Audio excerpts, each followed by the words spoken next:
warahmatullahi wabarakatuh. Apa kabar? Kembali berjumpa dengan saya, Hersy Arif dari Forum News Network. Hubungan antara PDIP dengan Presiden Jokowi, ini sang petugas partai, kian memanas. Berbagai atribut PDIP dan baliho Ganjar Mahfud di Gianyar, Bali dibersihkan menjelang kunjungan Presiden Jokowi ke Bali hari Selasa 31 Oktober 2023 kemarin. Pembersihan itu dilakukan oleh polisi Pamong Praja atau Satuan Polisi Pamong Praja, Satpol PP, dan dibantu oleh petugas kepolisian dan aparat TNI. Itu dinilai oleh PDIP sebagai bentuk provokasi, tindakan yang tidak dapat diterima apalagi dilakukan di Bali ini ya, yang ini adalah provinsi yang secara tradisional dari satu pemilu ke pemilu lainnya itu suaranya selalu dikuasai oleh PDIP, sehingga Bali ini juga disebut sebagai kandang banteng.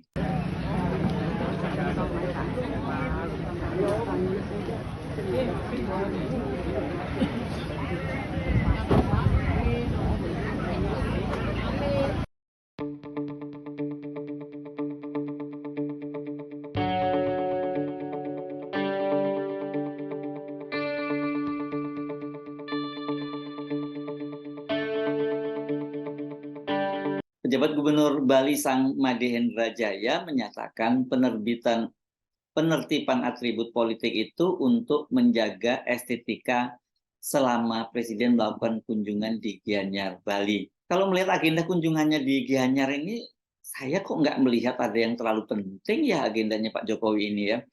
Ini kan karena apa? Karena Jokowi itu kemarin ke Gianyar itu dia melihat proses belajar dan mengajar di SMK Negeri 3 Sukawati. Kemudian juga mengecek harga-harga kebutuhan pokok di pasar bulan Gianyar dan kemudian menyerahkan bantuan dan bertemu dengan para warga yang mendapat bantuan sosial.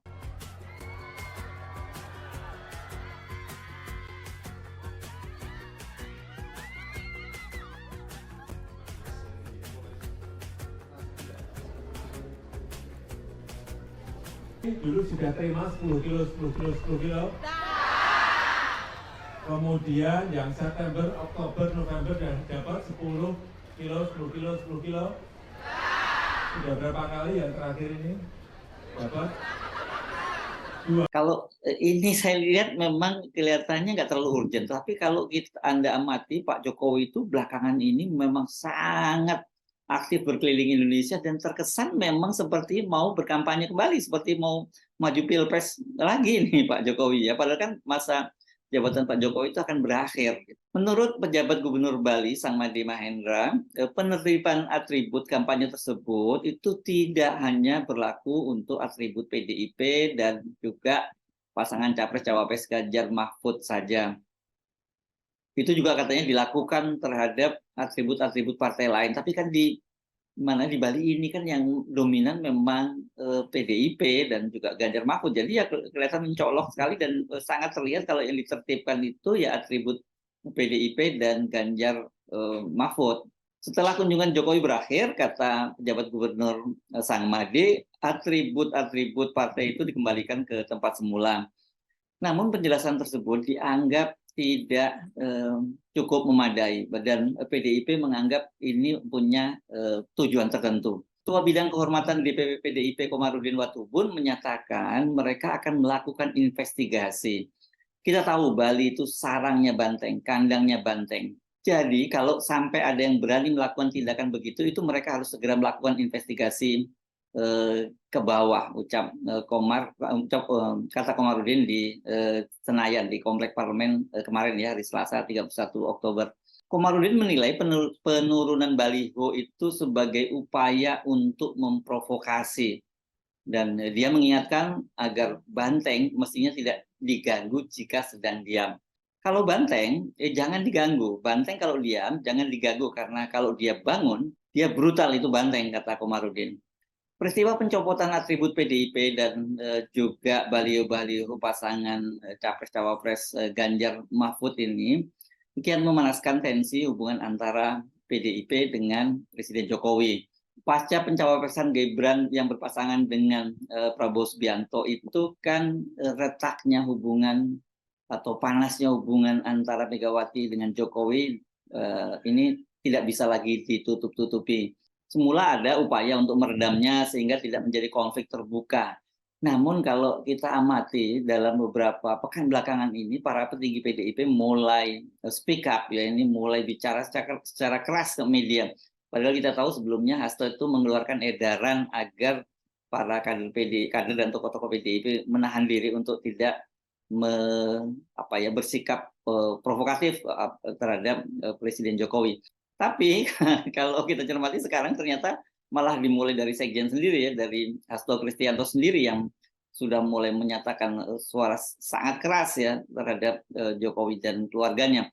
Itu juga kita lihat sikap itu disuarakan oleh Ketua DPP Jarod Saiful Hidayat, kemudian Wakil Ketua MPR Ahmad Basarah, yang juga ini menjadi koordinator relawan, kemudian sampai Adian Napitupulu itu yang rame-rame menyerang Jokowi dan keluarganya. Mereka ini dianggap sebagai pengkhianat yang tidak tahu berterima kasih setelah sekian lama dibesarkan oleh Megawati dan PDIP. Bukan hanya Jokowi loh ini, ya, yang didukung oleh PDIP sejak dia masih menjadi wali kota Solo selama 2 periode, kemudian Gubernur DKI Jakarta, dan berlanjut dengan menjadi presiden sampai 2 periode. Anak dan menantunya Presiden Jokowi itu juga semua bisa menjadi kepala daerah itu atas rekomendasi dan diusung oleh PDIP. Gibran Rakabuming ini yang sekarang jadi objek pertengkaran di antara mereka ini juga menjadi wali kota Solo karena diusung oleh PDIP. Padahal dia ini kan sebelum sama sekali tidak aktif di partai politik, itu langsung diberi KTA oleh PDIP. Begitu juga halnya dengan menantu Presiden Jokowi, Bobi Nasution, yang sekarang dia menjadi wali kota Medan. Dia ini juga kader PDIP dan diusung oleh PDIP. Tapi setelah Gibran menjadi calon wakil presiden dari Prabowo, dia secara tegas menyatakan mendukung pasangan Prabowo Gibran. Padahal kan sebelumnya Gibran dan Bobi ini oleh tim pemenangan nasional Ganjar itu dijadikan sebagai juru kampanye. Narasi kemarahan dari para kader dan petinggi PDIP itu bertebaran di media maupun di berbagai media sosial. Anda tinggal googling kata kuncinya PDIP, misalnya marah atau Jokowi berkhianat pada PDIP, maka itu Anda akan menemukan banyak sekali, ya, bertebaran di media sosial maupun di media-media konvensional. Belum lagi kalau kita nyimak selain tokoh-tokoh tadi itu juga ada pernyataan yang keras misalnya dari politisi senior PDIP Padana Baban ini yang mengaku punya hubungan yang sangat dekat dengan Jokowi, bahkan kata dia termasuk orang yang ikut mensponsori pada waktu Jokowi mau jadi calon presiden, dan dia juga termasuk orang yang berusaha meyakinkan Megawati untuk menerima Jokowi sebagai calon presiden, padahal dia tahu katanya sebenarnya Ibu Megawati pada waktu itu ingin mencalonkan Puan Maharani. Tapi setelah semua jerih payah mereka gitu, ya, semua dukungan mereka, sekarang tiba-tiba mereka ditinggalkan dan bahkan dia mengusung calon yang berhadapan dengan calon yang diusung oleh PDIP. Serangan terbaru PDIP terhadap Jokowi itu datang dari politisi PDIP Masinton Pasaribu. Ini dilakukan secara terbuka di forum paripurna DPR. Masinton melakukan interupsi dan mendesak DPR untuk mengajukan hak angket atas putusan Mahkamah Konstitusi nomor 90 yang meloloskan Gibran Rakabuming Raka, putra Pak Jokowi, itu sebagai calon wakil presiden. Ini kita berada dalam situasi yang ancaman terhadap konstitusi kita, Bapak Ibu. Reformasi 98 jelas memandatkan bagaimana konstitusi harus diamandemen Undang-Undang Dasar itu. Masa jabatan presiden harus dibatasi. Bagaimana kita mengeluarkan TAP MPR nomor 11 tahun 98 tentang penyelenggaraan negara yang bebas dari KKN, kolusi, korupsi, dan nepotisme. Dan kemudian berbagai produk undang-undang turunannya. Tapi apa yang kita lihat?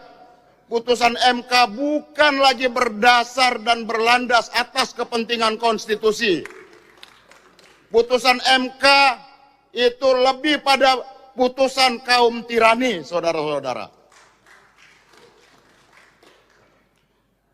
Maka kita harus mengajak secara sadar dan kita harus sadarkan bahwa konstitusi kita sedang diinjak-injak. Kita harus menggunakan hak konstitusional yang dimiliki oleh lembaga DPR. Manuver dari Masinton ini tidak boleh dianggap sepele dan jangan dianggap bahwa ini adalah inisiatif pribadi dari Masinton. Rasanya nggak mungkin kalau itu merupakan inisiatif Masinton sendiri. Saya kira ini semacam dia diminta untuk mengecek kedalaman air seberapa besar respon publik dan terutama juga respon di kalangan DPR.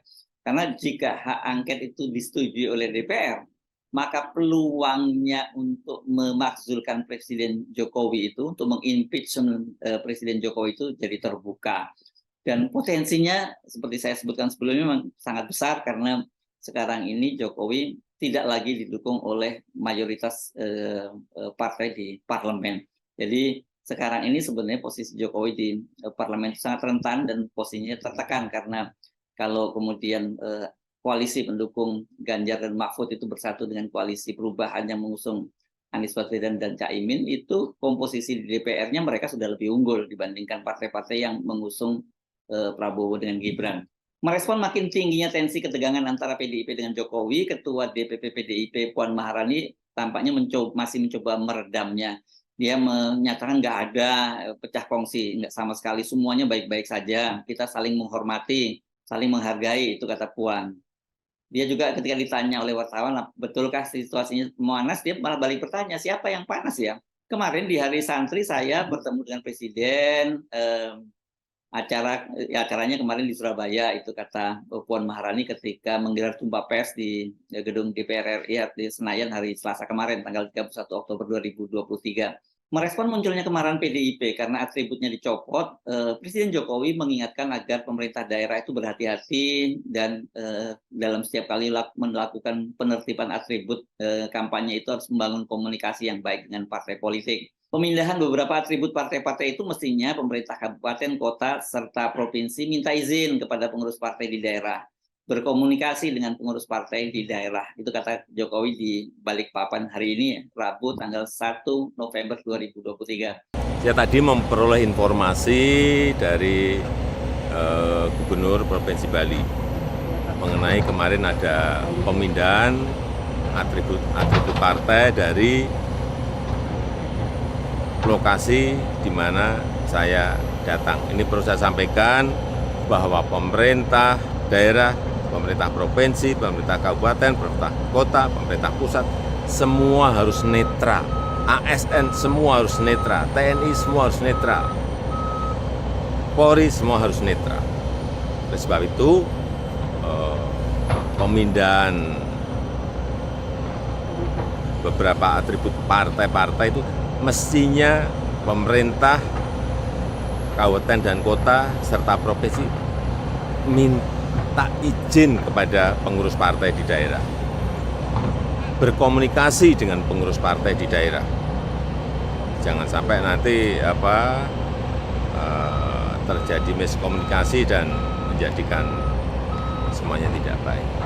Jokowi menyatakan penataan atribut partai politik memang menjadi kewenangan pemerintah daerah. Namun hal itu harus dilakukan dengan komunikasi terlebih dahulu dengan partai. Jangan sampai nanti terjadi miskomunikasi dan menjadikan semuanya tidak baik. Sebelumnya ketika memberikan pengarahan kepada para pejabat kepala daerah, Presiden Jokowi juga mengingatkan agar mereka itu bersikap netral. Jokowi menyatakan bahwa selain Menteri Dalam Negeri yang akan mengawasi mereka, Jokowi sendiri juga akan melakukan evaluasi. Bahkan kata dia setiap hari akan dilakukan evaluasi. Bila mereka diketahui miring-miring ini mungkin maksudnya alias tidak netral, itu maka dia tidak segan langsung mencopot. Tapi siapa yang percaya sekarang ini dengan pernyataan Pak Jokowi dan keluarganya? Karena Pak Jokowi sendiri kan netralitasnya juga dipertanyakan. Akan sulit berharap Jokowi bersikap netral ketika putranya Gibran Rakabuming menjadi salah satu kontestan pada Pilpres 2024. Persoalannya bukan hanya menjadi kontestan, tapi proses menjadi kontestannya itu, proses lolosnya Gibran menjadi calon wakil presiden itu juga melalui proses yang sangat tidak etis di Mahkamah Konstitusi. Ya, karena tadi posisi pamannya yang menjadi ketua Mahkamah Konstitusi, Anwar Usman, ini kan tengah dipersoalkan, rame-rame dipersoalkan dan dilaporkan ke Majelis Kehormatan Mahkamah Konstitusi, dan saat ini tengah ditangani oleh Majelis Kehormatan Mahkamah Konstitusi yang dipimpin oleh Profesor Jimli Asidiki. Ini sebenarnya saya juga meminjam istilahnya dari Profesor Jimli, kesalahan dari Ketua MK Anwar Usman ini sudah cetowelo-welo ya, dia konflik of interest gitu. Jadi ini seharusnya kalau memang Majelis Kehormatan Mahkamah Konstitusi itu imparsial begitu, dan kita harapkan memang akan bersikap imparsial, jadi seharusnya memang Anwar Usman itu dijatuhi sanksi. Tinggal apa sanksinya itu, apakah hanya teguran ringan, teguran berat, atau bahkan sampai pemberhentian. Nah, ini yang orang juga masih bertanya-tanya, apakah bisa, apakah sampai seperti itu kewenangan dari Majelis Kehormatan Mahkamah Konstitusi. Maksud saya bukan hanya itu kewenangan, tapi maksud saya apakah berani sampai mengambil langkah semacam itu, dan kalau kemudian Anwar Usman dinyatakan bersalah dan diberhentikan dari Mahkamah Konstitusi, apakah kemudian juga dampaknya itu bisa membatalkan pencawapresan Gibran. Ini yang sekarang Pak, saya kira paling ditunggu-tunggu, dan itu tidak akan lama lagi, karena Majelis Kehormatan Mahkamah Konstitusi yang hari ini sudah juga berlangsung itu, mereka sudah menetapkan deadline-nya tanggal 7 November nanti itu sudah ada keluar keputusannya. Jadi kalau sekarang ini kalau PDIP dan kemudian tim pemenangan nasionalnya Ganjar Mahfud itu mempertanyakan motif di balik pencopotan atribut kampanye PDIP dan juga Ganjar dan Mahfud, ya nggak terlalu salah ya, karena memang sangat terlihat bahwa Presiden Jokowi itu seperti pernah dia janjikan sebelumnya, dia akan cawe-cawe dalam proses Pilpres 2024. Kalau sudah begitu, apapun langkah yang dilakukan oleh pemerintah pasti akan dicurigai. Apalagi kalau memang kemudian yang terjadi sangat terbuka seperti yang dilakukan di Bali. Saya Hersubun Arif dari Forum News Network. Sampai jumpa lagi. Wassalamualaikum warahmatullahi wabarakatuh.